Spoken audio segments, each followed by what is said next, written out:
Whoever was here before us left some fucking crumbs on the table, right? But what's up, guys? Welcome back to That's the Angle. And today I am joined with Scooty.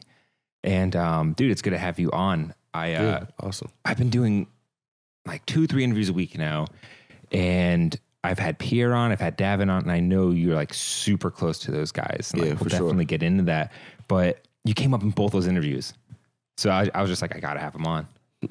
So it seemed like maybe you were more involved with Davin, I guess, from like earlier on. What was that relationship?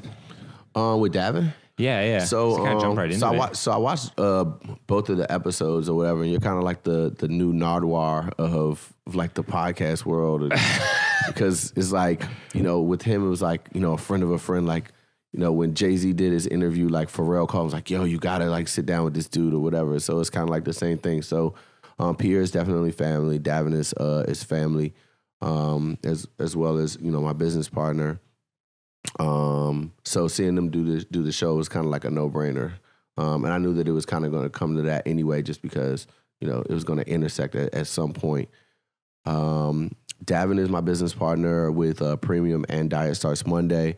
We met probably about 2013 through social media. And from there, like just kind of just built a relationship that started as, you know, saying just wanting to be homies, and then you know, and obviously like I joined Premium Co. at the time, and then soon after we started Diet Starts Monday. Just real quick, the fact that you even compared me to Nardwar is pretty cool. I love that guy's interviews. Like, you're watching that stuff. Yeah, he's pretty dope. I don't think I do as much research. Like, I'm probably not going to unearth some random fact that's going to blow your mind at all during this podcast. Or you might say it, but there's no way I'm going to pull out some vinyl or some like old Snoop Dogg merch. Yeah. If for me, it probably wouldn't be any one of those. It'd be more so, it'd be like some Go-Go or something, like an old backyard tape, and somebody like shouted me out or something. Oh, really? Yeah, like something like that. Go-Go, that's like a super DC thing, man. Have you been in this area that long? I'm a native. Oh, really? Yeah. Born and raised? Yeah. Whoa. Yeah, crazy. I don't not meet many of us. I don't meet many people like that. Yeah. So many transient people around here, man. Yeah, so it's you know, it's a good thing, you know, saying to kind of have that badge of honor to be a native and being able to do the things that I do, being able to give back to the city. So it's kind of dope. What part did you grow up in? I grew up in between Northeast and Northwest. Okay. Langdon Park, Uptown. All right. I'm so unfamiliar with these places. So Langdon Park is in Northeast. I mean, Uptown is usually like, when people say Uptown, it's like usually anywhere in Northwest. So yeah, that's not downtown, so more residential. That's got to be really interesting, because I imagine out of everyone, you've probably seen this city change the most. Yeah, for sure. Like for sure. And I'm older, so I'm 37, so I've seen the city, you know, move, shake, you know, shift, everything. I grew up in the late 80s, early 90s here, you know, when the city was the murder capital. Whoa. Yeah, dealing with 10 square miles of open air drug markets. And do you remember these things? Yeah, like, absolutely. you ever remember like a time when it was a lot more dangerous when... Yeah, no, for sure. I mean, I lived through it. Yeah, for sure. Like, you would walk down the street and see drug deals and people getting killed. Like, I mean, it sounds way more crazier than like I imagine it to. Yeah, I mean, for people now that live here, I mean, it's like you tell the stories, but it seems almost unbelievable, because like you walk outside now and you don't see it as much. Mm-hmm. But it was like a real thing, you know. Like I tell people all the time, and I talk about it in the podcast. Like, I had several people in my family murdered. You know what I'm saying? Like, not even talking about my friends, but my family. Yeah. So, you know, it was a very, very real thing. And I grew up in, you know, neighborhoods that these things were happening on a daily. So this was just life growing up. Whoa. And how'd you navigate through that stuff? My family, man. Really? You know what I mean? Like, I have a really strong family that's my entire backbone. My dad was the youngest out of 9 siblings, and I was his first child. Wow. So I became like, and I grew up with my dad and my grandmother. So my grandmother was like my mom. So I was like my grandmother's youngest child. So all my aunts and uncles, they looked at me like I was like their little brother. Yeah. And, you know, they made sure that I had the education, the experience, and the exposure that I needed for me to be able to do something with my life, you know, no matter what it was that I chose. To kind of like navigate out of the treachery of DC. Keeping me super busy. My time was occupied almost all the time. I mean, obviously, like there's some things, you know, that you can't avoid.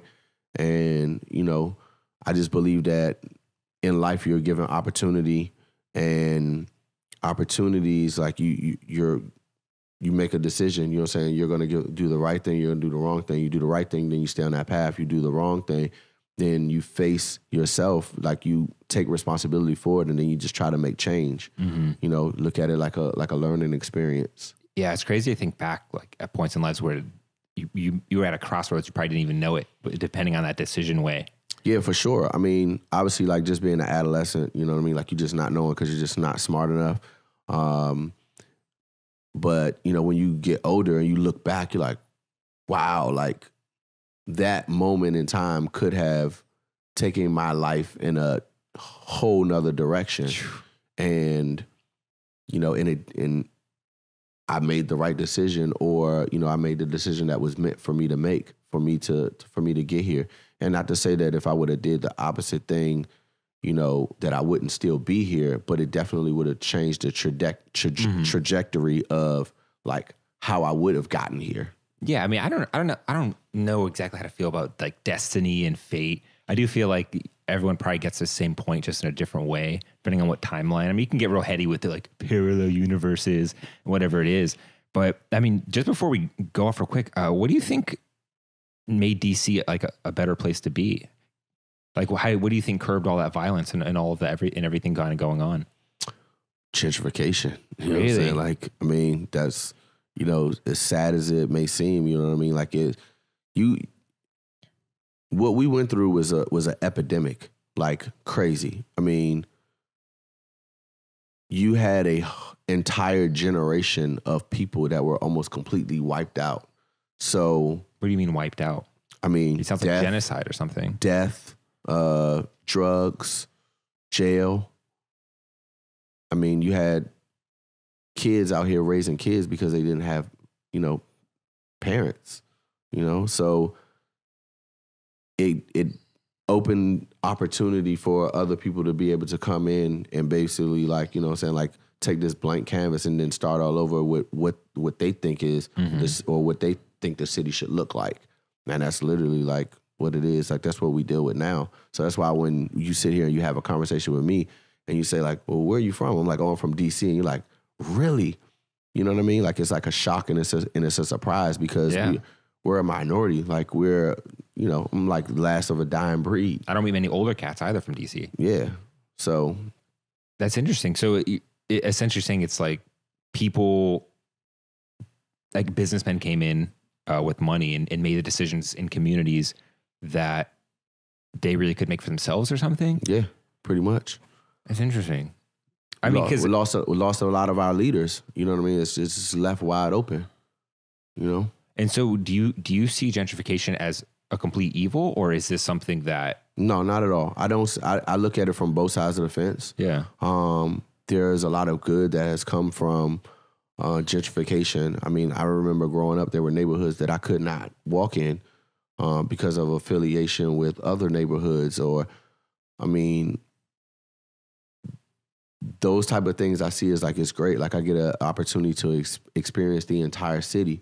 But the thing that hurts the most is like the people that are making the decisions and the people that are doing all these things are not people that are from here. You know what I mean? So it's almost like it's like somebody writing your life story, you know what I'm saying, like for you. So like someone with no regard to, I guess, how you feel about certain areas or something. I mean, it's like I'm from this one particular area, right? And someone is coming in and not asking me what I think about this. Like, what do you think about putting this community center here? And maybe we're doing this, or we're offering these different activities. They're not asking. They're like, yeah, we're just going to do this. Like, this will be good for you. That type of thing. This community needs it. So let's go ahead and do let's it. Let's just go and do it without asking the people that are still there. Mm-hmm. Like, that's what's happening. And by them doing that, I guess maybe there's that side effect of having to like destroy some homes or buy some property and take it down. Is that what because essentially I know it comes back to people are having to relocate. Yeah. But I mean, from my understanding, it's, let's say someone wants to build a community center in one of these areas, or they want to build a new apartment building, which seems to be like these designer apartment buildings, which are just insane to look at and insanely expensive. And then it raises the property value of everything in that vicinity. Like, that's how I kind of have seen it, is they almost choke people out by raising the prices. Yeah, absolutely. Yeah. I mean, yeah, that's what they do. That's what it's meant to do. And I think from that side, they see it in a way as like cleaning up the community. Yes. They see it as, well, I don't know, because I don't know from their perspective. From my perspective and what I see, conversations that I've had, with different, that's exactly what it is. It's just like, I mean, how do you go from, if there was affordable housing here, right, and this is all we can afford, how do you clean the area up, put up a building, and then raise the price of rent, and then say, look, this is for you guys. We couldn't even afford where we were. It was already a struggle. It was already a struggle. Now you're causing us to struggle even more. We can't stay here. It's almost impossible. Like, and I mean, that just goes into a lot of different, layers of things, like going back to education and opportunity. And when people say, well, there are tons of opportunity. Well, yeah, there are tons of opportunities that are out there, but you're not making it accessible to the people that need it. You're making opportunities, but not for the people that are already there that you're pushing out. Well, no, not even. They're making they're making some opportunities for people that need them, but they're not making them accessible.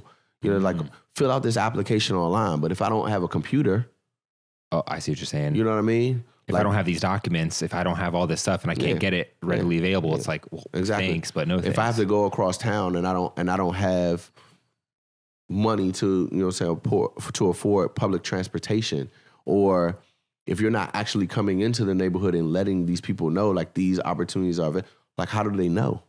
So like, what is the solution though? Like, I always hear the problem. I never hear the solution to, like, is there a right way to do it? Should it just not happen? Like, what's the process? I mean, I think that, like, for me, like, I think the process starts, like, when kids are young, you know what I mean? Like, education is like a huge thing. And I feel like we're not servicing our communities the way that we should as it pertains to education. Like, everybody is pushing, kids to go to college, but when they should be just pushing success on any level. You know what I mean? Like, college isn't for everybody. It's just one road. It's just one road.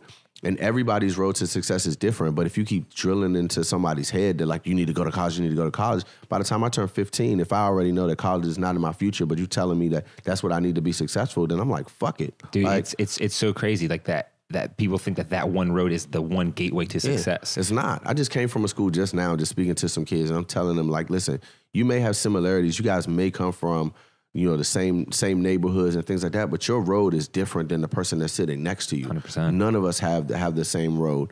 And, if you do whatever it is that you're doing in a positive light, and, whatever it is that you want to do, if you do it well, like, that's what success is. Like, and you don't have to go to anybody's school or for somebody to give you a piece of paper that says, like, oh man, like, great, you did it. No. It's like success, I think, is measured in, like, happiness and fulfillment, not necessarily a paycheck. Yeah, exactly. Because, too. I think success for someone is, someone can make $120,000 a year and be a miserable fuck, but then someone can make $80,000 just be living their best life because they love what they're doing. Yeah. But it's really interesting that you literally said you literally just came from a school doing that. That's nuts, because, like, there was never that voice for me growing up. Yeah. I mean, I'm 28, but there was never a divergent voice that was like, hey, maybe rethink this. There was only one voice, and it was like my parents, the school system. Everything I was saying was like, if you don't know what you're doing, go to school. If you know what you want to do, go to school. No matter what you have to do, you need to go to school. And so, I mean, even just speaking for myself, I think if there was like that one person who would have been like, nah, man, you're an artistic, creative guy, maybe you should reconsider things. I don't think I would have went, because in hindsight, I know for myself, it wasn't for me. Because I'm not even doing what I do now in school. Right. But it's interesting that now we're in a social climate that people are willing to give you the opposite, to give you the alternative viewpoint to just one narrative. And it's crazy. But bringing it back to what we were talking about gentrification and you and growing up in DC, I think it's important that we talk about that, because for my knowledge about you, you are like the dude in DC. Like you like nothing cool happens unless your name is on it or you're a part of it or something like that. Like for people who are listening, like you're behind Diet Starts Monday, which is just an insanely cool pop-up and clothing brand. You're behind Premium Co., which is not necessarily DC based, but that's cool in itself. And that's how you met Davin. And then like you're behind Broccoli City, which is perhaps one of the biggest DC based events that I've seen happen here, and like the biggest community led thing that looks like the real DC. And then you're behind Rock Creek Social Club, which I'm still a little confused about what it is, but what I have seen is that epic thing you put on for Pierre, or you put in collaboration with him.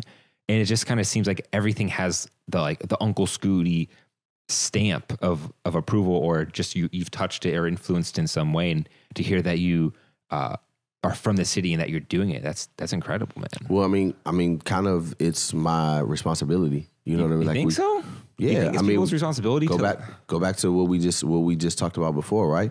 So if we're lacking leaders, right, right, and I'm in a position to lead, and I don't, then I'm being irresponsible. Like if I can sit here and say to you, like, and we can talk about gentrification, and I say that, like, nobody asked me, right?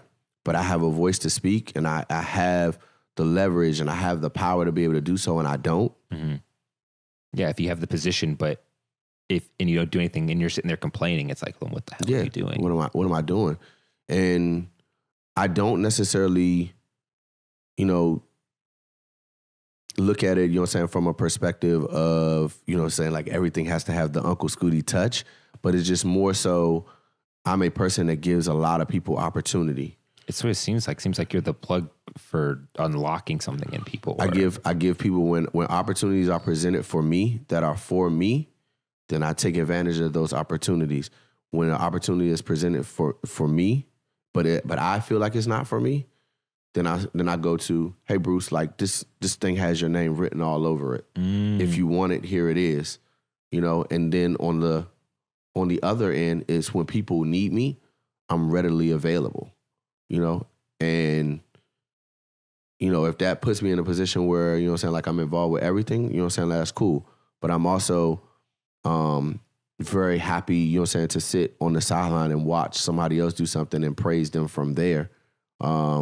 So I guess that's why, like it may seem like, I have a touch from everybody, but it's just like I'm just playing a lot of different roles in other people's success. I'm involved because I needed to be involved, because it was asked of me. I'm involved because this is my opportunity and I need your help with it. Or it's, hey, that's my friend, that's Pierre, he's doing something dope. I want to make sure that people know about that. Or I want to sit on the sideline and be the person that's just like, yo, shout him out because he's doing this thing. So what exactly are you doing are you just linking people? Or are you just like the Davin always says that I'm like I'm the dot connector. That's what he calls me. Like whenever people ask like, well, what does Scooty do?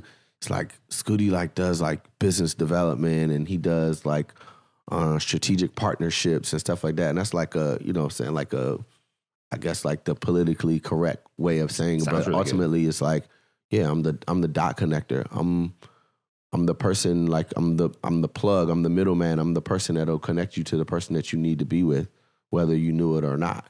Do you think it's just because probably not just because, but do you think a part of that has to do with the fact that you've been in the city for so long? Yeah, I've been in the city for a very long time, but also, going back to, the third part of what I just said, like I'm invested in other people. Like I care that much. I'm not a musician, but I care about, like the sound that the city is putting out, you know, and if there is a way for me to somehow use my platform to help boost this person up, then I'm going to do it.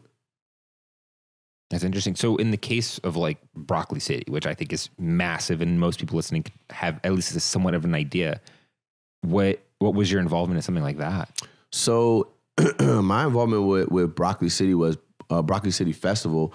Broccoli City is its own entity. Rock Creek Social Club is its own entity. At the time, and to go into what it is, like we're a full service marketing, promotion, artistic directing. Rock Creek or Broccoli? Rock Creek. For millennials, right? And at the time, we just had the juice in the city. And Broccoli City had this idea and this concept of this Urban Earth Day festival that promoted healthy and sustainable lifestyles. And it was just kind of one of those things where it was an opportunity for us to collaborate with somebody to build something from the ground up that we had never done before. So Rock Creek was way before that. Rock Creek was already in existence. Okay. We've been around since 2010. Whew.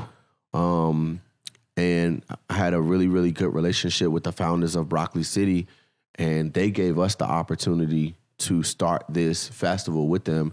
And we've been going, you know, this is 7 years, this coming April.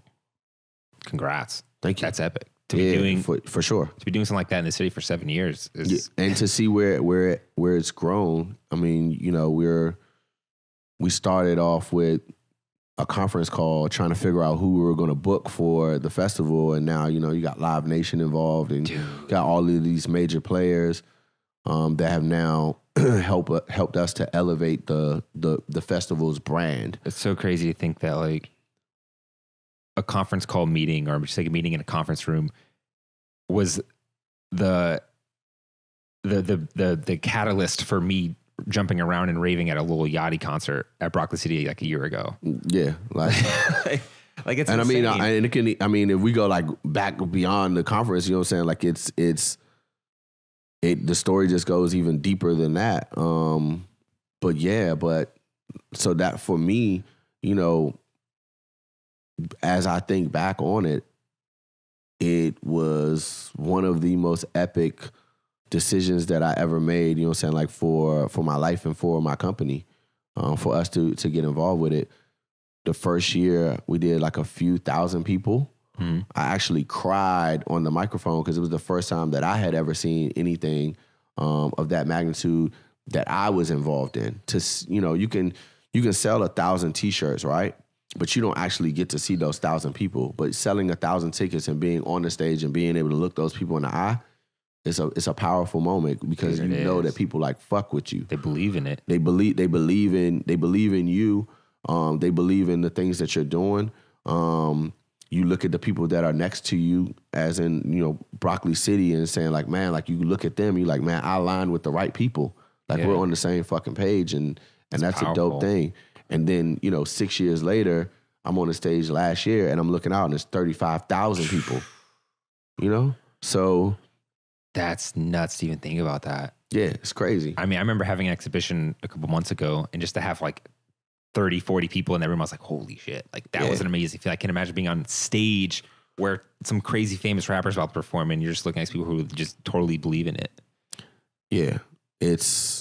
Or to be able to have a microphone in your hand and make 35,000 people move when you say move. Hey.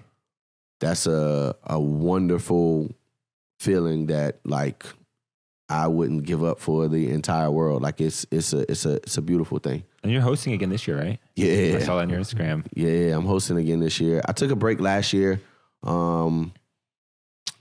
I just believe in, you know what I'm saying, like being like an OG in the game. And I did 5 years on that stage.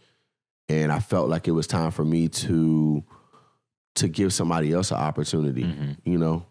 And I did that. And, you know, then they're like, well, no, you got to come back. And I'm like, all right, that's cool. You know, I was like, I took my little break, you know what I'm saying? And I'll come back. And instead of, you know, taking somebody's place, we just expanded, you know? That's crazy, man. I kind of want to go back to Dab thing. I know we kind of brushed over it because we got into something good there. because like that's the whole reason why we're here is just how much he was speaking of you. And during that interview, he was just saying that you got him to like basically move here from where is he from, like Michigan or something like that? He moved here for his girlfriend. Oh, okay. Yeah, he moved here for his girlfriend.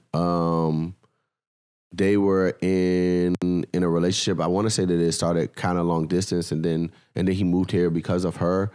And then he and I met through social media, and that relationship, we kind of just hit it off. What were you doing at that time? I was only doing Rock Creek and Broccoli City. Oh wow. Yeah, that was the only thing that I was doing.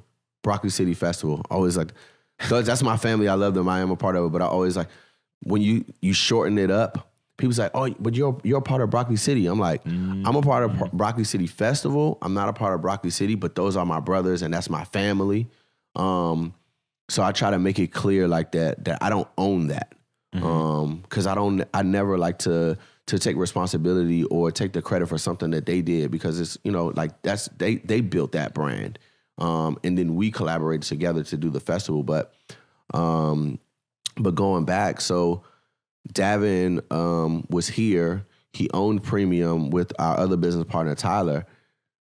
Davin and I had been corresponding through social media, and he eventually posted the flyer for Broccoli City because he had he was cool with Phil, our boy Phil Ade.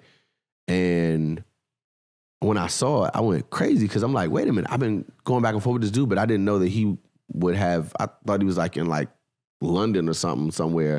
Had no idea. And then when I actually went to his bio, it was like Hampton, Madisonville, something. And I was like, oh shit, Hampton. I'm like, I mean, it's not DC, but it's not far. And I was like, yo, how do you know Phil? He's like, oh, that's my boy. He's wearing some of my jewelry pieces while he's performing, blah, blah, blah, blah, blah. And I was like, oh shit, that's crazy. I'm like, yo, that's like my brother. So I was like, yo, we got a link. Cause now I'm like, well shit, I love the designs, but like now that I know that like you're this close, like we got to link up. So when I met up with him, it was really just on some like just chopping it up. And I approached it like not like I was looking for opportunity. I really more so was like, look, I got a lot of connections in the city. Let me know if you need anything. And he was kind of like, well, actually, I do. You really invested in him at that point. Like it seemed like you're like, yo, I believe in you, dude. Like, you know what? I had no idea what I was getting into the moment that we met, but it just felt right. And I was like, fuck it. And, we literally hit the ground running. And whatever the expectation was in the beginning on both sides, I think that we exceeded that. And obviously, like here we are today, owners of 2 businesses together. So Diet and Premium. And I don't know many people that can say that. That's a crazy relationship. Yeah, super crazy. I mean, like literally we were traveling within like maybe like the first like 2 months that we met. Like we were traveling together, like sharing a room and like all that. And I'm like super like OCD. And I was like, I'm talking to my wife like, I don't know, like this could be, could be a scary thing. I don't really know this dude like that. We didn't grow up together. You're going to trade shows and stuff like that. Going to trade shows together. Yeah, so it's like I don't really know, like what to expect. But then it was like, man, we're kind of the same person, but kind of different. We're the same person. Davin he is the introverted me. Mm-hmm. Like, I guess that's like the best way to like to put it. Davin is very much, like he's about like his own space. He's usually like chilling, like he's very much into like his design and kind of just doing his thing. And I'm more of like talker. Like I'm out. Yeah, like I want to. Yeah, he can talk, but he definitely mentioned it multiple times. He's like, I need my space to create. Yeah, like the opposite's kind of like this is like me going out, but I need my space to create. But you're sort of just like, whoa. Davin is like, design something and it's like, show it to you and it's like, the design speaks for itself type of like, thing, right? I'm like, yo, did you see this shit? Like, yo, that's the person that I am. I'm like, yo, I'm explaining the same thing, but just in a very different way. you're broadcasting like, yo, look at my friend did, like this shit is tight. Like, don't you think so too? And he's just like, yeah, it's cool, man. Yeah, like no problem, man. Yeah. That's how it is. That's a perfect relationship then, because it's like the artist, creative, like that aspect, and then you meeting him, and you're the guy who knows everyone. You're a nice guy. You for some reason like have this vibe where you believe in this random kid from the internet. Essentially, like that's crazy, right? And you start going to trade shows and just like hitting it off, man. Yeah, and then I know that he mentioned that I didn't even meet Tyler. Like he didn't meet Tyler for a year after they started the business together. And then after I joined the business, I didn't meet Tyler physically in person for a year. That's interesting. Right. So I'm literally, new guy and then this random guy that he's never met. putting all my eggs in one basket with this random dude from the internet. Really did? You put all into that? I mean, not everything literally, but you know what I'm saying? Like just saying like, I'm like, all right, fuck it, like I'm in.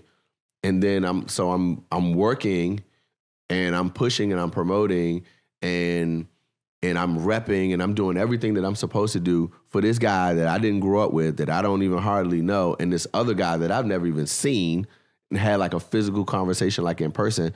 But it was like, man, it just felt right. And like, let's just go. And it just adds, to our story, and it's actually the reason why we're so tight. Mm-hmm. Like we don't, like those are my brothers. Like it really seems like it. Yeah. Like those are my brothers. Like I would literally like. It seemed like you were also more of like a mentor / father figure to Davin as well. Maybe father figure is stretching. Yeah, father figure is definitely stretching, but definitely like a older brother. Mm-hmm. You know what I mean? That just kind of gave a different perspective, on a lot of different things for him. But he has equally, like given me, like the same type of vibe or whatever, because there's a lot of things that he taught me that I didn't know. There's a lot of opportunities that he created for me that have helped elevate, my brand, my personal brand, and I'm forever thankful, to him, Tyler, from the premium perspective, forever thankful to him and them. So what was the foray into Diet? Were you guys just sort of like, we want to do our own original thing, and that kind of came about? Nah. So the thing with Diet was that John kind of like fell into like the fold the same way that I did, where he and Davin were kind of corresponding through social media. He was a fan of the brand, and we met him and hung out with him a couple times, and then he became like another family member that was just added. Yeah, just added. Right. To, you know what I'm saying? Like, hey, there's a bunk bed that's empty. You know what I'm saying? Like, hop on. So, he like came into the fold. He and Davin became like almost like best friends, and they had always been talking about starting their own brand and kind of doing something kind of opposite of what Premium was, and they ended up doing it. And there was an opportunity for me there. And did you invest, or were you just like the guidance guy for that?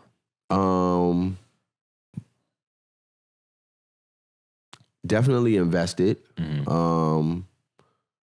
And I like that. That's a word that can go in, saying a lot of different. Whether it's like financially, emotionally, or right. Yeah, saying everything. So I'll just say yes. I was an investor. Mm-hmm.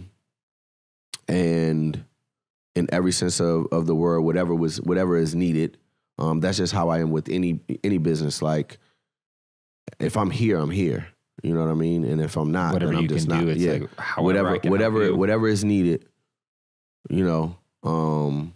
Then I'm with it. Not the fire festival though. Like if motherfuckers need some Avion water, like I'm not. Scooty, are you sucking dick to save a festival?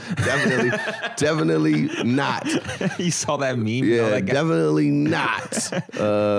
He goes, I walked into that meeting fully prepared to suck a dick. When that part of the whole documentary was like, bro, I wouldn't be the person, But I definitely need somebody on my team that's willing to go that distance. You know, like if we needed something, like, bro, we need this 150 yards of whatever, you know what I'm saying, or this French Terry that you can only get from wherever. I need you to go. You know what I mean? You got to meet the guy in France in his studio. You might have to. Yeah, you know what I mean? A little bit. Nah, but but all jokes aside though, like, you know, like whenever I'm involved with something, you know what I'm saying, like I'm 120% in, and, you know, now here it is, you know what I'm saying, me 5 seconds later, you know, thanking John, you know what I'm saying, like for the opportunity, because obviously like he's a major player, you know, in Dire Starts Monday, and a part of, you know what I'm saying, like the decision to let me be a part of, you know, like their dream and their idea. And adding my own into the pot. Dire Starts Monday and Premium have done a lot in the city, and it really seems like it. At least for Dire, I can't speak for Premium because I don't know, but as someone who's been highly involved in the city for the past few years, and I probably share a completely different perspective than any of you guys because I'm from the Northern Virginia, so it's kind of the outsider insider perspective, and just Dire was always doing cool shit. Yeah, I mean both brands have Diet, you know what I'm saying, Premium, and even adding in, you know, like John's his own shoe line. Yeah, he's doing some wicked crazy stuff, man. Super crazy stuff. Not today. What's saying? Those are crazy. What the hell are those? No, I'm not gonna say because what's saying because you can't see and what's saying John. I should have just lied. I'm wearing John's shoes. No, but we've done a ton of stuff in the city, and for us to be able to do the things that we've done here, it's like, yo, like Davin is not from here. John isn't from here. Tyler isn't from here. But you kind of bring them in to enrich what DC has. Yeah. Like, and you know, for them to make the decision for this to kind of be like a home base for us, you know, means everything to me because they didn't have to. Like, they don't have an investment in DC the way that I do. So, which was surprising. I was honestly shocked when I found out Davin wasn't a DC native. I was like, what? You're not? Yeah. I mean, he's been here for a long time. So, like, you know, kind of get thrown into the fold. It's like, you know, you've been here for a while. You know the city, you know, well enough. But, you know, but naturally, like, he's not from here. And, you know, that says a lot for them to not only trust me to be a part of the brand, but then also, like, saying, like, listen, if we can make this home base, like, that'd be super dope. Because that's what I've always wanted to do is be able to create opportunities here in the city and really show, you know, like there is cool shit happening here and you don't have to go outside of the city to see it. Do you have some sort of like game plan or some sort of like mission of like what you feel like you should be doing in DC? Like, is it? I mean, what I feel like I should be doing is what I do. Yeah, you know exactly. what I mean? But is it like events? Because I feel like people have like a thirst for like dope events these days. Like, I don't think everyone wants to go to the club all the time, but when someone can go to like an activation or go to Broccoli City, that seems way more exciting for the city and almost enriching than anything else, really. No, for sure. Like, I mean, like, definitely want to do. I mean, I want to do more, but yeah, that's definitely like a part of it. Activations. Pop-ups, like all of that stuff, like it's a part of it. So you mentioned it right before we started going, the Sandlot thing that you keep teasing on your Instagram. Yeah. What is that?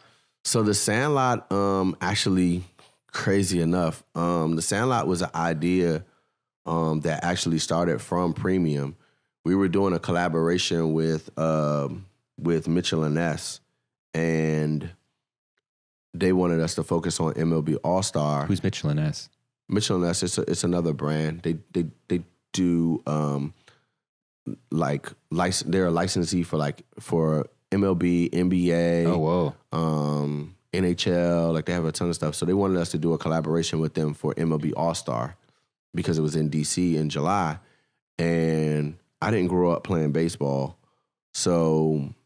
And I'm usually like, Davin does a lot of he does the majority of the designs of the clothes.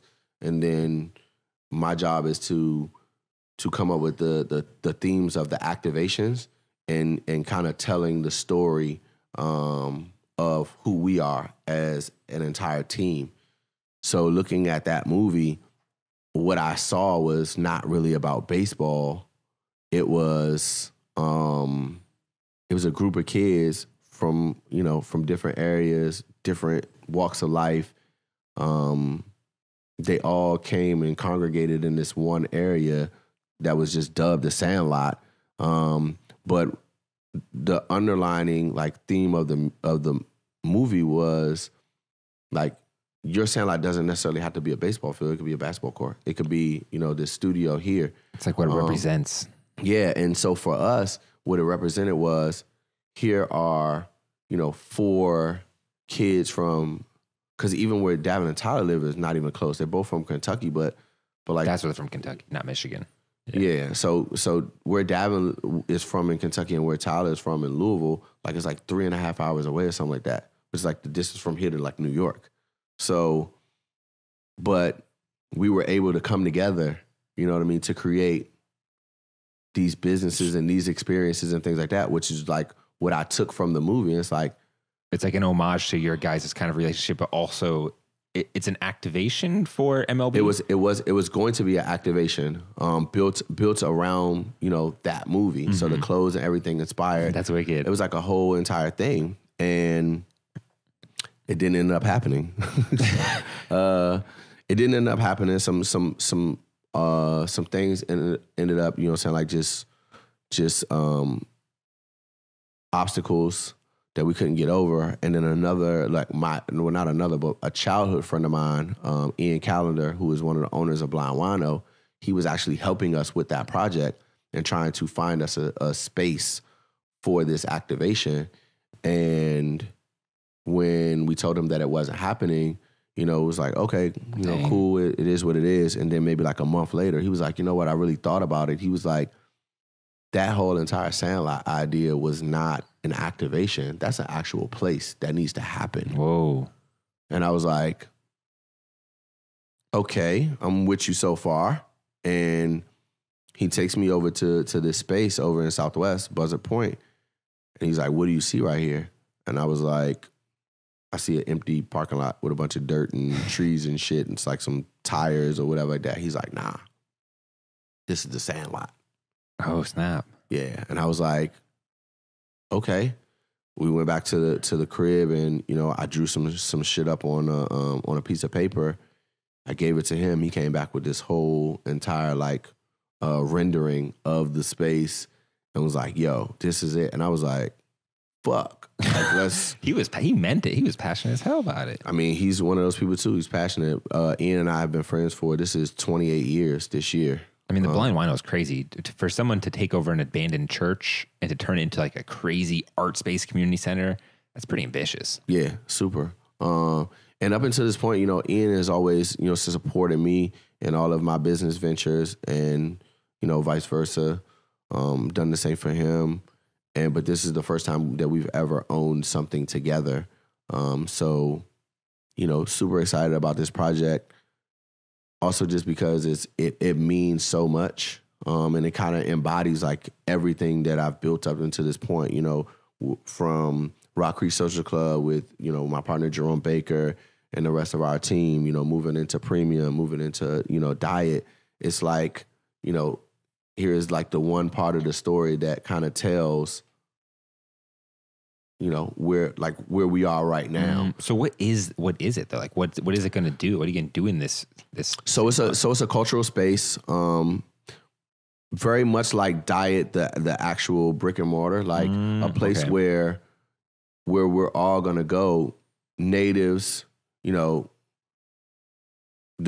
transit, like everybody is going to be coming to this place to sit and talk about like building and sharing and collaborating with each other and all these different things in a more like social like atmosphere. You know what I'm saying? Like there's going to be a bar with drinks, there's going to be music, and it's an outdoor space. So I mean, it's just a fire concept. That sounds like a vibe. Yeah, it's a total vibe. I mean, the best way that I could describe it is take Diet the space, take the top off of it, expand it, and invite more people. Dang. I mean, it sounds like a club, like an outdoor club. Yeah, I mean, if you get there and you feel like it's a club, then it's a club. It kind of seems like it could be whatever it's going to be. Kind of a vibe. Like you could do more activations there. You could do this. You could maybe make it like you've seen the Block in Annandale. Yeah. That's a crazy awesome business. It's nothing new. It's just a hawker center overseas. But for us, that's a new idea. Think about what Davin said in his interview. The direction is there is no direction. Like that is like, you know what I'm saying, like what Diet was built on, but like, you know, when you've been a part of Diet as long as you have, like you start living your life like that. And that's the same thing with the Sandlot. You know what I mean? It's the direction is there is no direction. Like this is a space for you to make it whatever it is that you want. We're just gonna have drinks and music there too. I mean, that's always nice. Yeah. That kind of brings people there. Yeah. So it's gonna be dope. It's gonna be dope. Super excited. Opens tomorrow. Oh, opens tomorrow? Opens tomorrow. This is an opening weekend. Thursday, Friday, Saturday, Sunday. So is there like an event going on? Yeah, an event every day. What's tomorrow? Tomorrow's just the grand opening. Nice. Tomorrow's actually Pi Day, 3/14. Oh, snap. Yeah. I didn't even know that. Yeah. I hate math so much. I try to forget shit like that. Except for when you count your money. Yeah, right. You forgot my change in the little bit from the PayPal that took off. Exactly. Dude, that's really cool. I'm going to try and come by. That'd be really nice. Do I have to get a ticket or anything like that? I got one for you. Oh, dude. Appreciate that. Okay. Wait, can I actually get two for me and my girl? No, I'm just kidding. Yeah, I got you. Okay. Gotcha. Just had to ask, man. But dude, I know you have to take a call real quick. So I actually have like way more questions I want to ask. I just want to ask them before you jump on your call. Okay. That's all. Quick little business call. Yeah, a little intermission. Intermission.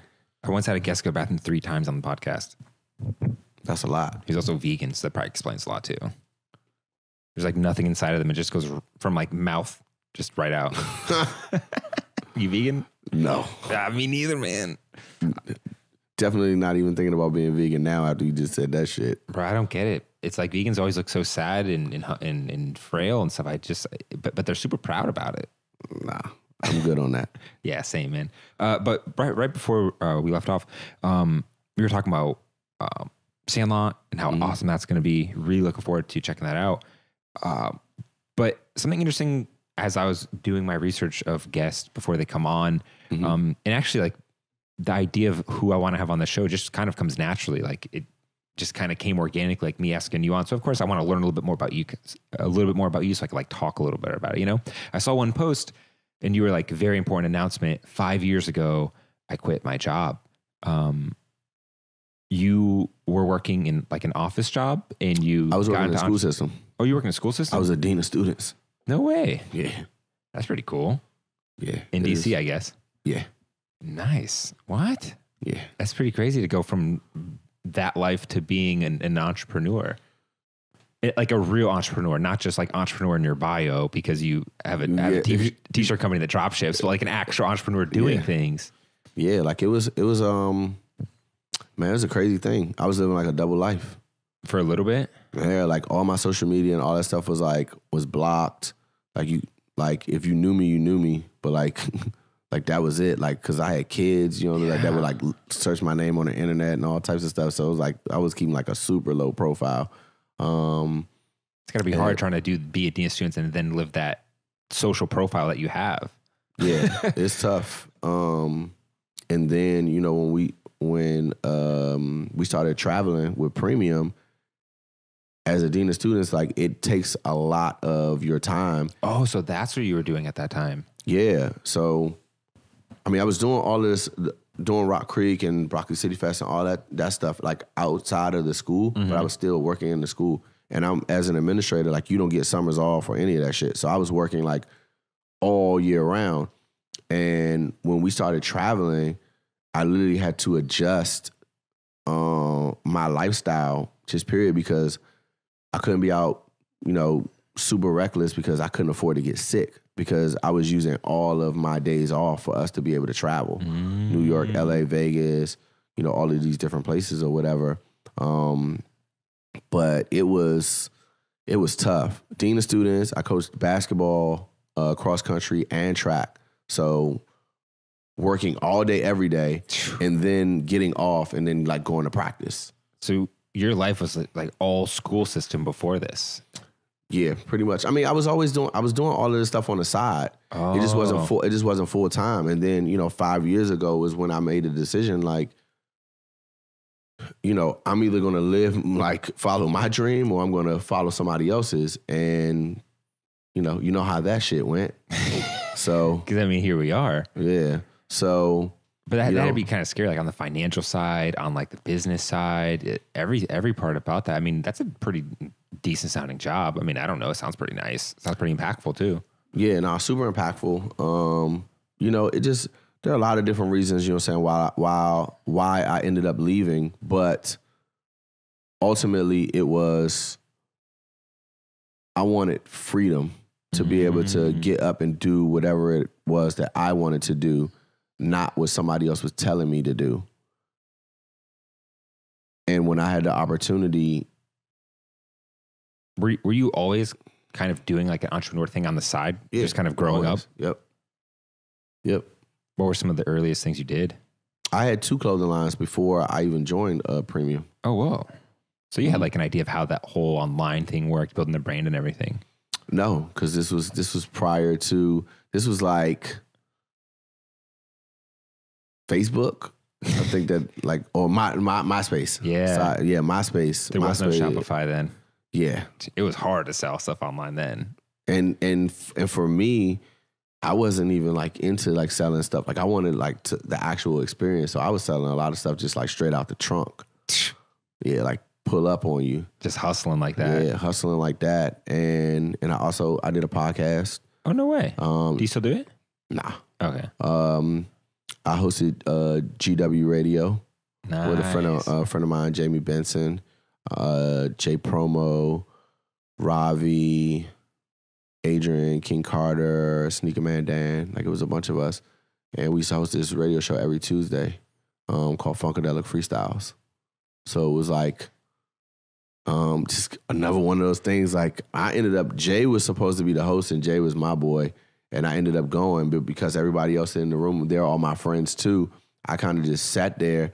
I don't know much about at this time. I don't know much about the DC music scene because I'm like super like in the go at that point. But I just sat down and they gave me a microphone and I would just give like my opinion. It's like, oh, man, this is like the greatest album ever. You know, like Talib Kweli, like they were super like into hip hop and shit. Like I'm like, man, that shit is whack. You were just like a go-go head? Yeah, like I love go-go. Like, can you educate me on this? Because I've always been familiar with it. I listen to it. I like it. In a way, I grew up with it. But I've never seen like a go-go event. You need to go. What is that? A go-go, I mean, it's just live instrumentation. Yeah. You know, I've heard they get crazy though. Like people are just like twerking and dancing and like there's like a certain dance you do with it. And all this, I mean, like, there are, different, generations of go-go. Mm-hmm. And, you got a younger generation, you got like the middle, and then you got like the older. So like older is like, like what Chuck Brown used to do. And then then the generation like above me is like Rare Essence. And then my generation like Backyard, UCB, Groovers. And, then you got the younger kids, they got like the TOBs and Reaction and all these, there's a ton of bands, especially back then. But it's live instrumentation, some original music, some covers. I feel like I've only really ever heard very popular covers. Like everyone knows My Fatty. Yeah. It's My Fatty. Right. I had an Uber driver who was trying to convince me she was that singer. She was legitimately, she was like, that was my band, UCB. And I was like, what? I was like, nah. So she started singing. I was like, that might have been your band. UCB didn't do my Fatty. That wasn't her? That wasn't UCB, but it could have been, she could have been talking about Sexy Lady, mm-hmm. which is another like, popular song, and that's by UCB. So what is it about go-go in DC? It seems like a very iconic, unique thing to DC. It's for me, it is my theme music. Really? Yeah. If you were to tell my life story in a song, it would have to be Go-Go. Like it talks about everything that I've been through. That percussion, like that hit, like it's a very, like it can be very aggressive, which might speak to, my demeanor at times, and then it can be very like subtle. So it's just like I mean, I wish I could explain it better, but for me, it's just like, it's my life. It's like who I am. Like, I love it. Like, there's no other song by no other artist that will make me like stop in my tracks, and it never gets old to me. Never. Really? Never. Is go-go still like thriving these days? Absolutely. Really? Yeah, I'm thriving. It is still very much alive. Okay. Still very much alive, but you know, the city is losing its identity when we go back to like the gentrification and everything.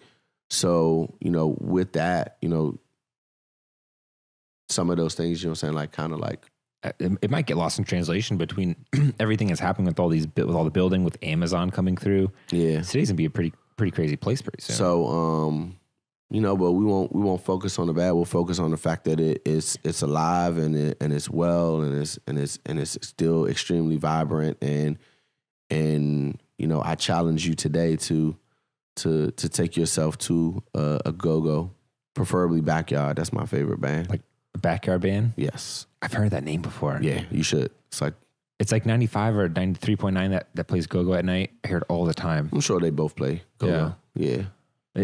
I feel like for someone listening to this, they're gonna be like, "What the hell?" We actually, like, almost every party that I host, we end it with a go-go song. Like, it's like a must. Yeah. This is cool, man. Steel Ray, Backyard Band. Steel Ray, Backyard Band? Steel Ray is the song. Steel Ray? Yeah. Okay. And Backyard Band. Nice. The artist. It's cool to have someone so experienced in DC on the show. Like, what do you think is next for the city? Like, what do you think is going to happen? What are your thoughts, predictions? That I don't know. Really? You know, I kind of play it by ear every day, you know, but I talk about it in my social media a lot, my feelings, my emotions about it, you know, the things that I see when I see them.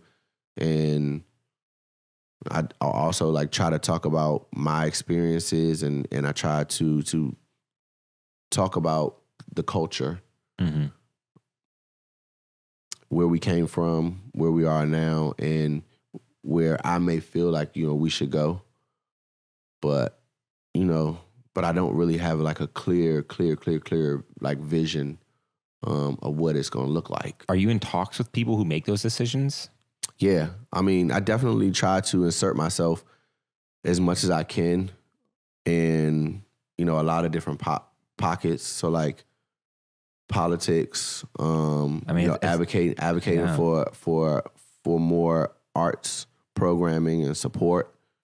Arts is one thing I feel like is really hard in DC. It's hard to be an artist in DC, I feel like.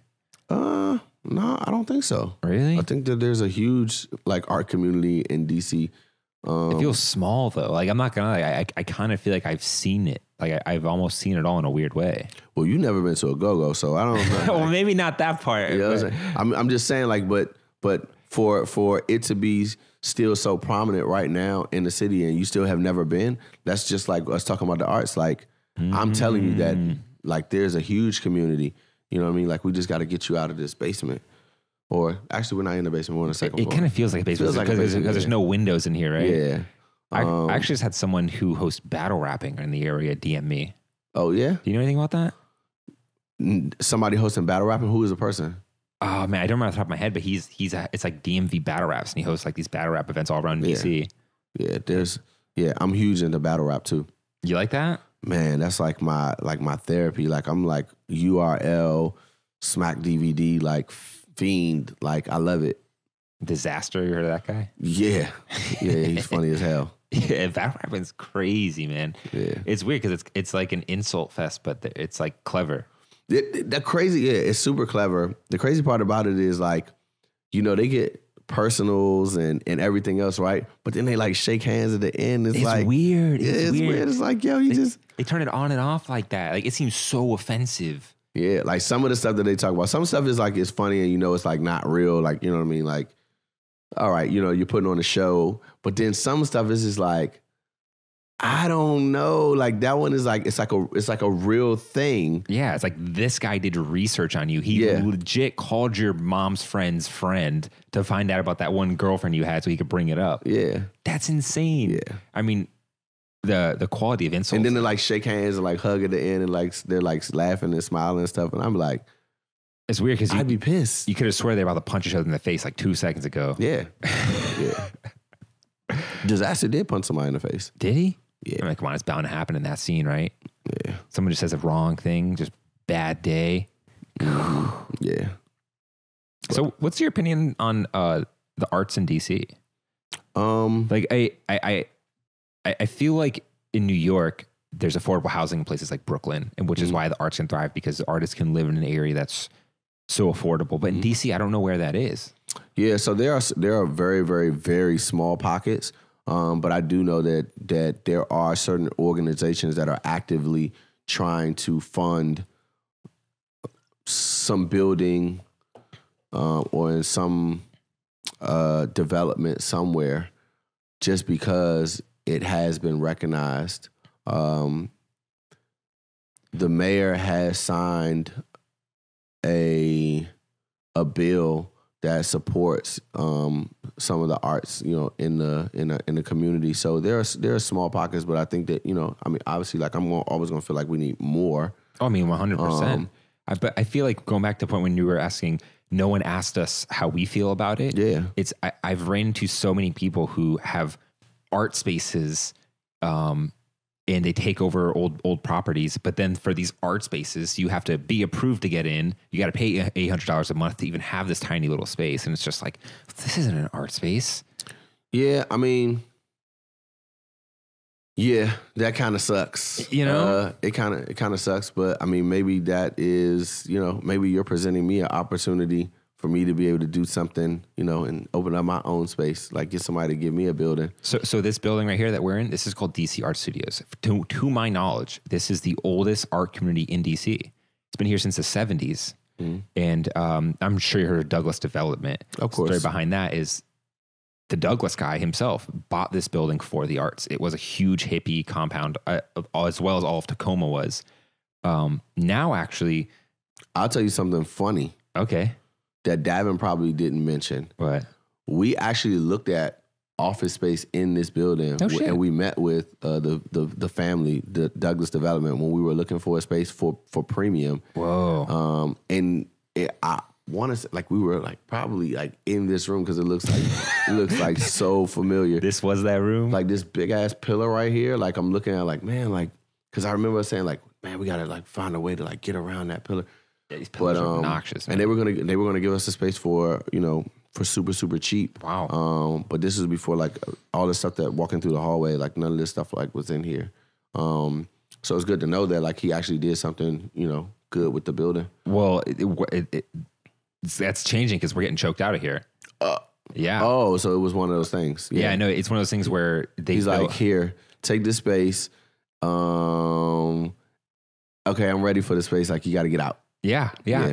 No joke. Like literally, they built a Montessori on the first level, and the Montessori wants to expand. And then the building owner's like, "Well, what do we want?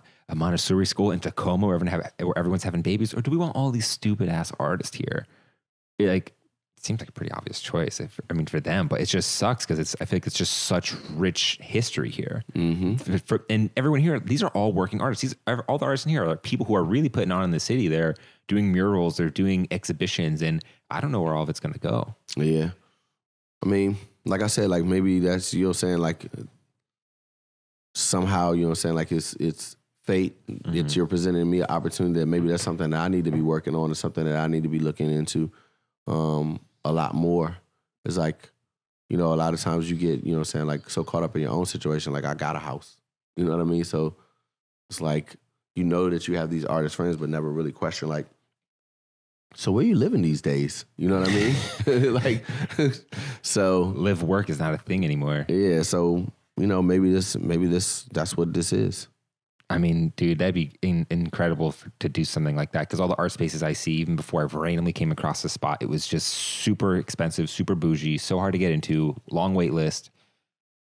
And the list goes on and on. You know, I was just like, fuck, this is so frustrating as a photographer to try and find some space. It was crazy. It was crazy, man. You have 2 phones, man. Yeah. That's crazy. You're a 2-phone dude. Yeah. I used to have 3 phones. Jesus. Yeah, it was crazy. Do you have an assistant?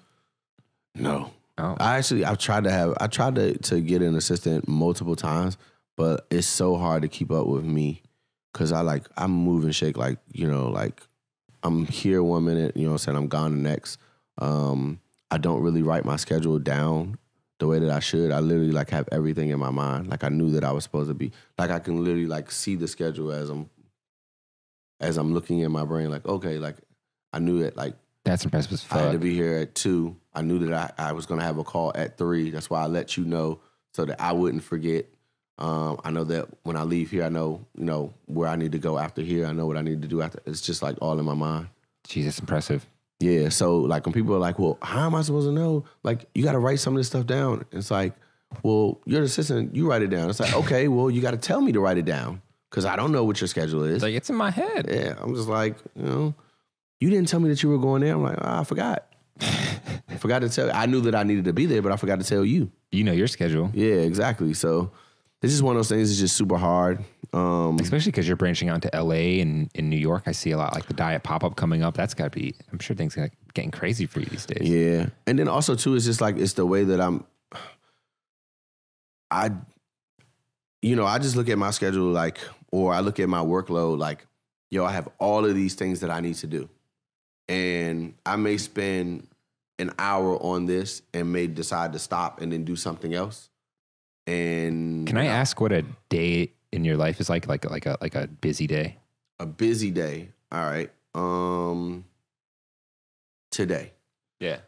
I get up every day at 7:30 because I take my son to school. Mm-hmm. Right. So that's one. I drop him off by 8:30. Left the school, went straight to the barbershop, had to get a haircut because I had to come back home, change my clothes, be at the school where I was speaking at Achievement Prep. I had to be there by 11:45. I went there, spoke to a group of 7th graders. It was 40 minutes to get from Southeast where I was over here. Sitting here doing a podcast with you, I told you that I was going to have to take a break because I was going to have to catch the phone call. We paused. I caught the phone call. I'm sitting here looking at the time on my phone, and I know that I have a certain amount of time left to speak to you. What time you gotta be out of here? By 4. Okay. So we got another 30 minutes. Cool. And the reason why I say 4 is because I know that we'll stop at 4, and then it'll go 4:05, and then we'll still wrap after that 4:15. So I know if I'm out the door by 4:15, then I can make it to the next appointment that I have to be at 5. I'll be there from 5 until 6. I'll try to get back home to see my family, you know what I'm saying, for a moment. Then I'll jump on my phone and let people know, like, hey, I'm about to drop these invitations off for the Sandlot, which is opening tomorrow. And I'm going to drop them off at these 7 different locations, and then I'll do that. And maybe I'll stay at one of them, and I'll stay there for a couple hours. I'll come back to my house. I'll sit down. I'll work on some stuff that I got to work on with Davin. I mean, like, it sounds like a good day. It's not a good, productive-ass day. Yeah, but I mean, like, you know, like, this is, like, all the stuff that I'm thinking of, like, right off the top of my head, but I know that there's so much more. I didn't even mention the fact that, like, the actual work that has to be done at the Sandlot, Ian's been down there all day. They delivered a shipping container, which we had built to be the bar. It got delivered today, so I saw him. It's opening tomorrow. Yes, yeah. I saw him up on a forklift today, which was kind of crazy, and I called him. Was like, yo, like, are you fucking trying to kill yourself? Like, we didn't even open yet. You know, preparing for it tomorrow, what that's going to look like, then preparing for the weekend. I mean, it's just a ton of stuff. You know, there's always go.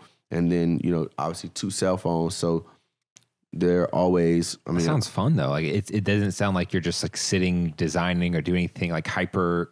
I mean, it's creative, but you're not, like, coming up with, like, a logo. It just sounds like you're literally talking to people all day. Talking to people all day, communicating with people all day. The only physical, like work that I have to do is, you know, helping Davin with, like, the concepts for, you know, whatever, or if we're doing sponsorship decks, like, helping with that. But like, literally, like, the plug, like literally connecting the dots, doing whatever it is I need to do, signing some papers or whatever. You know, a ton of fucking meetings all the time with liquor reps. And I mean, my, you know, I'm the Jameson ambassador or influencer for DC. And I'm getting a text message from my point of contact, Lauren. So they come Shout out to Lauren. She's like, hey, you know, you need to post for Jameson today. So, you know, so I got to come up with a clever caption that they have to approve. Drink Jameson, it gets you drunk. Exactly. So, like, I mean, it's just a ton of stuff. It's just, you know, a ton of communicating. But it's like an all day thing, like all day, every day from the moment that I wake up. My phone is already ringing. I've already got emails and shit like that. And it goes all the way until, you know, 2, 3 o'clock in the morning. I literally like go to maybe get 4 hours of sleep, if that. You know what I mean? Dang, 4? You operate out 4? I mean, you know, late night is like the best hours to work. Like you can. No one's bothering you too. Yeah, it's like, you know, 12 o'clock hits, you know, like the majority of people are asleep. So 12 to 3:30, you know, you're up doing whatever, researching, writing. You know, I usually like start formulating my emails or whatever, and I may not send them until like I'll draft them. I might not send them until like the next morning or something like that, or, you know, whatever. It's just a bunch of stuff. It's interesting. I feel like it's one of those questions where someone who's like, what the hell does Unkle Scooty do all day? Like, that's it. It's like you're meeting people and kissing babies. Yeah. That's sweet. So, I feel like we're kind of at the end here, like just naturally. I feel like I kind of covered anything. Is there anything left that you want to talk about? You know, you know, let's just continue to like support each other. You know what I'm saying? Like in the city, like that's a huge thing for me. Let me say this. Before it ends, I always like to ask the guest to kind of say something to someone who might want to be in your position, like someone who looks at you and they're like, yo, I hope I can give back to the city like Unkle Scooty one day. Like, how can I do that? Like, I want to do that. Like, I admire the fuck out of what he's doing. Like, what do you have to say to that person who's like, whether it's DC, New York, whatever it is, who's just trying to put on for their hometown and just kind of, you know, maybe is inspired by you? Like, what do you have to say to them? That's like, it's super crazy because, man, so many people like send me messages and like stop me like out in public. I literally can't go anywhere in the city without seeing multiple people that I know. Like that's just, you know, it is what it is. But like people always walk up to me and they always like, man, you inspire me. And I get so nervous, like, cause I just don't really know how to respond. So I always like I did a podcast maybe like 2 months ago, and I spoke to that and just saying like, you know, if you've ever ran into me and you ever said something like that to me, and I like gave like a mediocre ass response or whatever, it wasn't because I didn't appreciate it. It was because sometimes it is very hard for me. I'm my toughest critic. I don't feel like I'm living up to my potential 120%. Like I know that there's so much more for me. So it's a one side of it is like if you think that's good, like you haven't seen anything yet. They like don't that give me like don't view. Yeah, like don't thank me just yet, because there's so much more, you know, to me. That's one. And then two, you know, then there's the other side of me. You know, I talk a lot about, you know, like mental health. Like I deal with depression and anxiety, where people say that and I don't see those type of things in myself. So then it becomes like awkward too, because like, man, he thinks I'm the greatest person in the world, but my mindset is like, oh, you ain't shit. Like right before that, you're literally thinking like, God, I'm not working hard enough today. Like I need to schedule more. And this guy comes up and he's just like, dude, you're inspiring me, man. Yeah, like, so crazy. So what I'm learning is, and a friend of mine actually gave me this quote, and I started using it. But your anything is someone else's everything. So that's what I try to like keep internalizing. Like your anything, like what you think is like is just like mediocre, that's everything to somebody else. And you have to like, you got to like know that and accept it for what it is. And appreciate those people that appreciate you. So, Heck yeah, man. Yeah, it's so easy to be our toughest critic when you're just trying to get things done and do things and have these grand divisions, and you might not feel like you hit it every day, but like you try your hardest, but to someone else, like, dude, he's fucking killing it. Yeah. But I mean, but like to those people, I would tell them like, do you, being Scooty is dope. I am Scooty. Like, being Scooty is super dope. Super grateful for all the opportunities that I've had. But do you know what I mean? And like, and be the best you, because whether or not you know it, like you being you is what inspires me. Oh yeah, man. Mm-hmm. That's sweet. Well, shit. If anyone wants to check out anything you're cooking up, check out the Sandlot or anything, where should they go? Follow me on Instagram, and then you can pretty much find everything else. So at Unkle UNKLE SCOOTY on Instagram and Twitter. And you can follow, Premium from there. You can follow Diet Starts Monday. You can find Davin. You can find Tyler. You can find John. You can find my Rock Creek Social Club page. You can find my partner Jerome.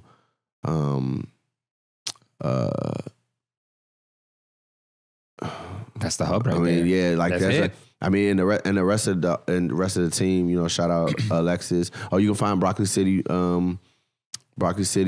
Festival.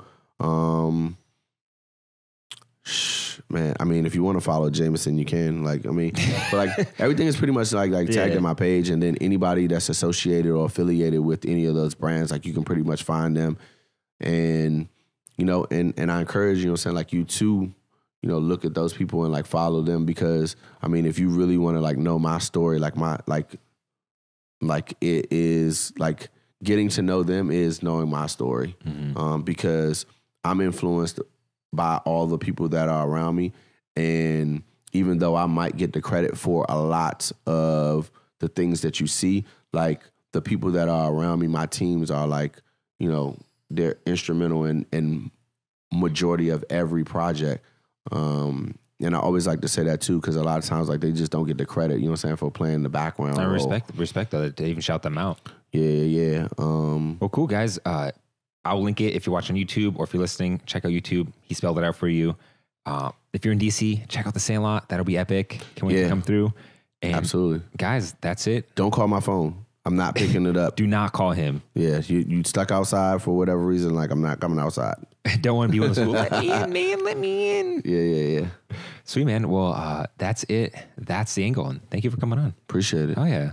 Sweet. Well, nice. Gotta stop it and shit, That was cool. Yeah, man. All right, guys. Never been done before. Throwing it back in. Was it the first time you rapped with him? No, this is the first time we ever worked together. Oh, whoa. So literally, whenever I do his podcast, we always end up talking after the podcast, and we start talking about Pierre, which is like another reason why you're here. And you just told a really cool story. Could you say that again? So we talked about like how I even met Pierre. So I was out to dinner with my wife, and Pierre was out to dinner as well. We were at like an event of a mutual friend of ours, and he came over to me, and he was like, going back to what we talked about, he's like, man, like you're, you know what I'm saying, like you inspire me. Like I fuck with everything that you're doing in the city. And he literally like looked at me. He didn't say like, yo, can we work together? He was like, yo, we're gonna work together. Damn. He's like, trust me. And like the confidence that you see, like when he's speaking, like when he was at the podcast, like he's like, look at me in my eye. And I mean, obviously like he works out and shit. So he's like, this big dude. He's like looking at me. He's like dead in the eye. He's like, we're going to work together. He was like, trust me. And sure enough, I was like, I didn't know if he expected a response. I was like, all right, cool. What you doing tomorrow?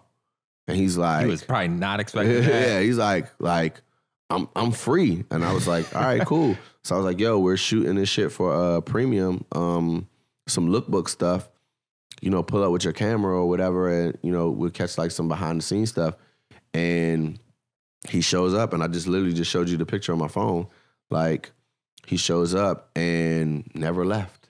Dude. Yeah. Pierre is he seems like a more of a quieter guy. And so for him to do that, he must have really meant it. Like, for him to walk up to you like that, look you in the eyes, like, I'm gonna work with you. For coming from him, I know that's powerful last moment. Yeah, Pierre's the person, like, he's definitely, like, if he's given an opportunity, he's going to take full advantage of that opportunity. Like, I remember him just saying, like he would call me and say, like, yo, in the morning, yo, what are you doing today? I'm like, man, I got a bunch of running around to do. Yo, can I roll with you? I was like, yeah. And he was just like, not my assistant, but he would just be in the car. He'd be with me, and I'm literally going meeting to meeting, and he would be snapping pictures of me. And then when people would see the camera, it would be like, oh, is this your photographer? I was like, yeah, actually, you know, Pierre does photo and video for me. You know, I'm like hyping the situation up. And then like, oh man, do you have a car? You have some information or whatever? Yeah. So just, you know, I was opening up doors by just saying like, yo, you could just roll with me. And then he was putting in the work, like following up with these people and everything. And it led to, you know. That says a lot about him though, to even hit you up and be like, yo, let me just come. I'll do anything I can. Yo, like, that's some passion shit. That's some passionate shit. That's awesome. That's respect. Super passionate. He never said that. Yeah, he like, it's so crazy, man. Like, me and Pierre, like, that's like my little bro. But he'd say, like, I'm tough on Pierre. I'll let him come back on the podcast and tell you this. But I remember one time he sent me this video, and we had just had like an hour-long conversation in the car, like maybe like a couple of days before. He's like, man, I want to be the best. And he was like, serious? I'm like, okay, you want to be the best? Cool. Noted, right? So he sends me this video for something that I needed. And I was like, yo, this video is trash. This video is fucking trash. Damn. And I was like, bro, do you want to be the best? He was like, of course I want to be the best. I was like, yo, if you want to be the best, I said, yo, pick three top videos that you've ever seen in your life, not your own. 3 of the top videos that you've ever seen in your entire life, and compare this video that you sent me to those videos. I said, if this does not compare to those, I said, you not only did me a disservice, but you did yourself a disservice. Yo, he went back and changed the whole entire thing and gave it to me. I was like, yo, this is fire. Dang. This is fire. Like him, and I always tell him, like, bro, like, I'm you know, my bad. I didn't mean, he like, nah, like, yo, like, tell me, like, if you don't like something, like, tell me, like, let me know. I'm never going to get better. And every single time I see him, he's always trying to, like, improve and trying to do, like, something better. Like, Pierre is, like, one of the people that I kind of started with and, like, is still with me to this day, and then flourishing, like, on his own. I remember the day that, you know what I'm saying, like, that he got fired from his job. And I had been telling him prior to, I was like, yo, you need to leave that shit. You need to leave that job. You need to stop doing it. He's like, man, I got to do this, that, and the third. Or he's like, yo, I got to bounce. I'm like, man, fuck that job. Like, bro, like, you're good. Like, you could be out here doing it. The time that you're spending going to go sell, you know what I'm saying, like, whatever the fuck it was. You sell, like, supplements. Yeah, whatever. You selling that shit, bro. Like, you could be editing a video, or you could be shooting here or wherever. I'm like, come on. So when he got his job, he was like, when he lost his job, he's like, yo, literally hitting the ground running. Like, I'm coming for every opportunity, like, and I'm gonna kill this shit. And that's what he was doing. Like, you know what I'm saying? A lot of stuff. He's like self-taught. Like, I know he watched a ton of fucking videos, reads a lot of books.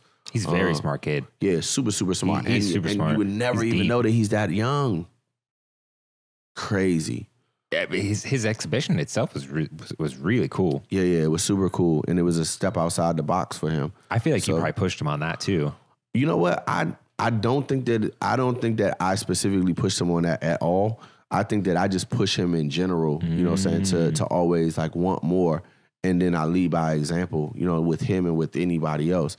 And then, like I said, you know what I mean. Like I'm there to support him with whatever I have. I'm so glad you told him something was trash though, because I feel like so many people are yes men these days. Pierre anybody that works with me would tell you, like, my opinion is my opinion, but I know how to properly articulate my opinion with facts of, like, And then I also say, like, this is my video. I'm paying for it. So if I don't like it, then, then I don't like it. But he is a dude that I know that will be in my life, forever. Like, you can throw him in the pile with Davin and John and Tyler and Jerome and Dominique and Alexis and Skylar and Justin and all the rest of them, like, they're just people that will just be in my life forever. And I'm super, super glad that I met him. And I mean, you can go down like my timeline. You could tell when he got to be like superstar status. Cause like at one point, like I posted like pictures for like 2 years and it was like at District Dodger. Now you don't even see as many District Dodger tags on my page because he's out doing his own thing now. Yeah, he's a superstar now. They share that same sentiment though of like they will tell you something's trash. Yeah. I know Davin explicitly was like, he's like, people tell me stuff all the time or show me stuff. He's like, I will tell you to your face that I do not like something. Yeah. Just like that honesty that you need sometimes. Very specifically. I'm making these podcasts about them, but Davin, like is it's not, chill out guys. It's Scooty's time to shine. Davin is, man, he's an amazing dude. Like John always says, like Davin doesn't get the credit that he deserves or whatever. And every time he says it, it's like, all right, saying John, like saying that because that's your best friend, but no, but like true, like he doesn't get the credit that he deserves. He's an amazing designer. He's a ninja with it. Yeah, super ninja with it. And then I always like to, like bring up Tyler because Tyler is a person like most people that know about Diet and Premium. A lot of people don't know him. He's really under the radar. Yeah, super under the radar. But his impact on everything that we do, like legit, like man, like he's the key. That's kind of like holding all the things together. Because like while we're moving, like somebody has to be like like stable. Like somebody's got to be at home base.